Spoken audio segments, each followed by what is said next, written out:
राजनीति, आंदोलन, किसान, करप्शन, गरीबी, इन सभी मुद्दों पर आवाज उठाएगा अब तक न्यूज इंडिया।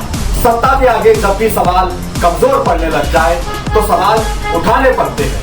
बोल के लब आजाद है तेरे, बोल के सच जिंदा है अब तक।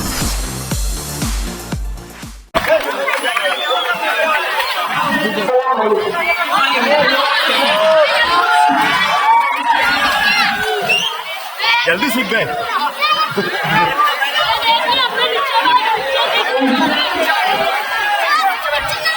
हमारे मुझे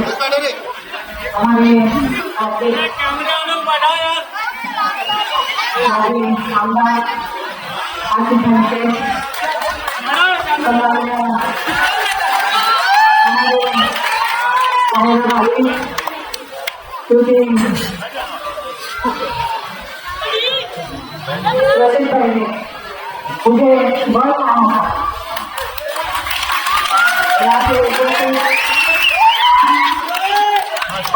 भाई बंद कर देना हमने।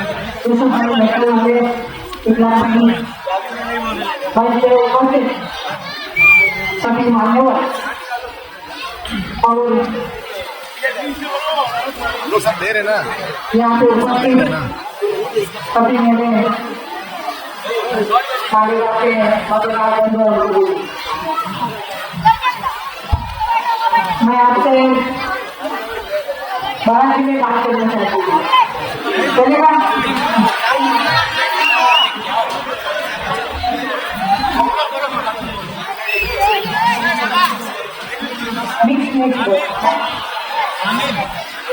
बुढ़िया मालेगांव लोकसभा के उम्मीदवारी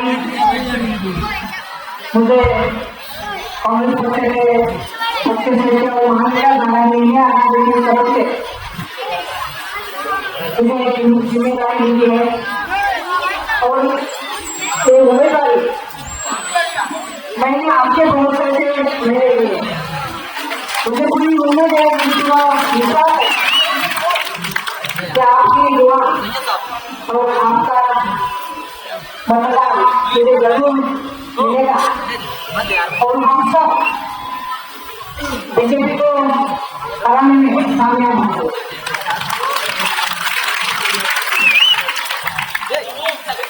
भाइयों, देश में चुनाव ये परिवर्तन चुनाव में जाना बहुत ही जरूरी है, क्योंकि पूरे देश में एक डरावना माहौल है और किसी को नहीं लगता और दबाव और लोकशाही जो है हुकूमशाही पहचान और अभी नहीं तो कभी ये चुनाव जो है ये पूरे आगे जितने भी चुनाव है ये चुनाव के ऊपर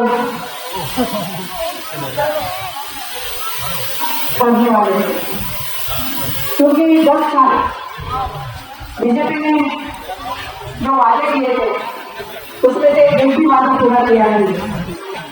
महंगाई बढ़ती जा रही है और जो हमारे युवा हैं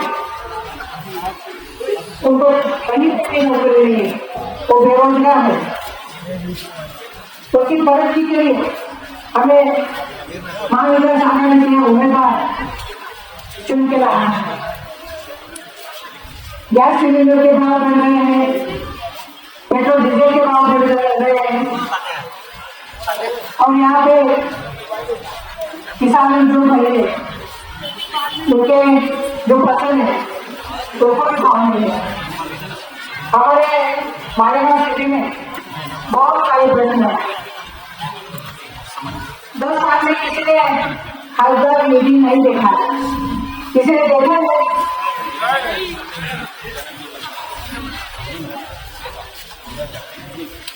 खासदार निधि से बहुत सारे काम हम कर सकते हैं। हमारे आमदन और खासदार निधि एक ताकत जमा हो सकती है। मालेगांव में जो भूखल भाई है उनके बहुत सारे कारण हैं, उनके हालात जो है वो बहुत बिगड़ रहे हैं। हमें गवर्नमेंट कार्यक्रम में जरूर करना है। जो कामगार भाई उनको आवाज में योजना से तो दिलाने है। और जो हाईवे पे ब्रिज है वहाँ पे सर्विस रोड होना बहुत जरूरी है।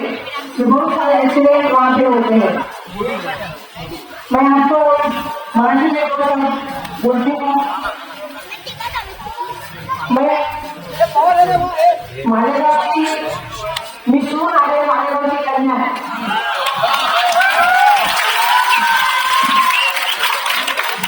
और आपकी बहन नासिक में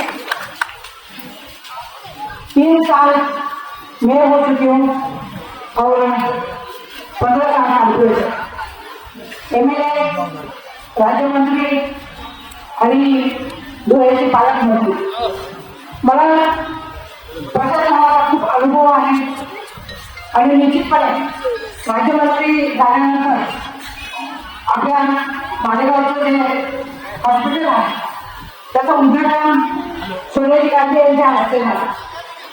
त्यावेळी जे काही बॉम्बवर झालं होतं त्यावेळी सोनिया गांधी आणि मुख्यमंत्री विलासराव देशमुख इथे आले होते। फराळ हॉस्पिटलला आपण व्हिजिट केली आणि तिथे जे रुग्ण होते त्यांना त्या ठिकाणी दिलासा करण्यात आला होता।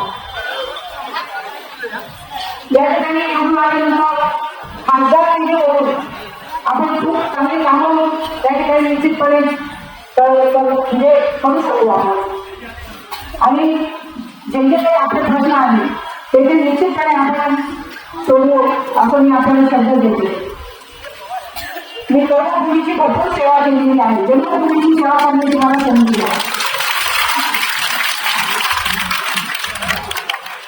महाराष्ट्र आघाडी जेव्हा सत्तेत होती त्यावेळी 5% आरक्षण मायनॉरिटीला दिलं होतं। भाजप सरकार आल्यानंतर ते आरक्षण त्यांनी वाढवले। त्याचप्रमाणे पंचायत समितीच्या काही शिफारसी आहेत त्याच्यानुसार आपल्या संपूर्ण कम्युनिटीमध्ये चांगल्या प्रकारे विकास हा आपण करू शकतो। आपले नेते राहुल गांधी महाराष्ट्र न्याय यात्राच्या निमित्ताने संपूर्ण देशामध्ये केले।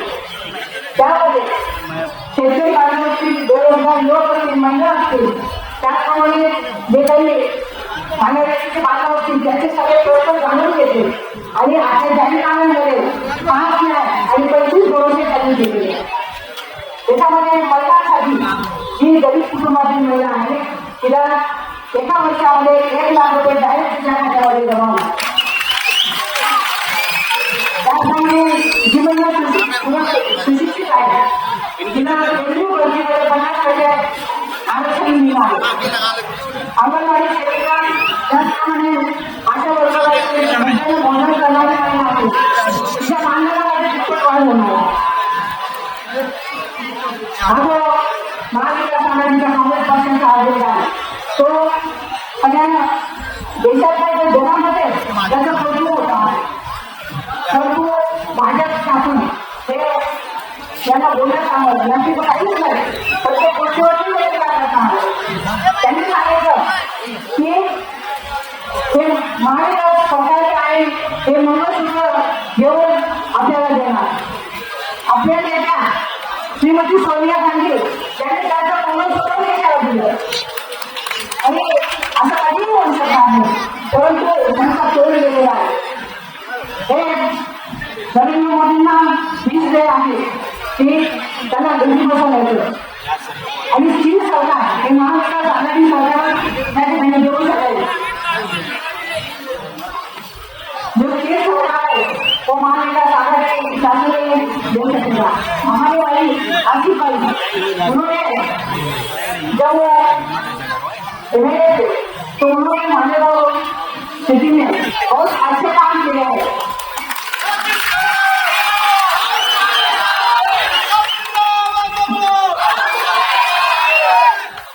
और इनके सारे आप यहाँ पे इकट्ठा हुए तो उनके मार्गदर्शन से ये सब समाज यहाँ से आगे किए। मैं आपको ज्यादा मैं बात नहीं कर सकती, लेकिन एक जो विनती करती हूँ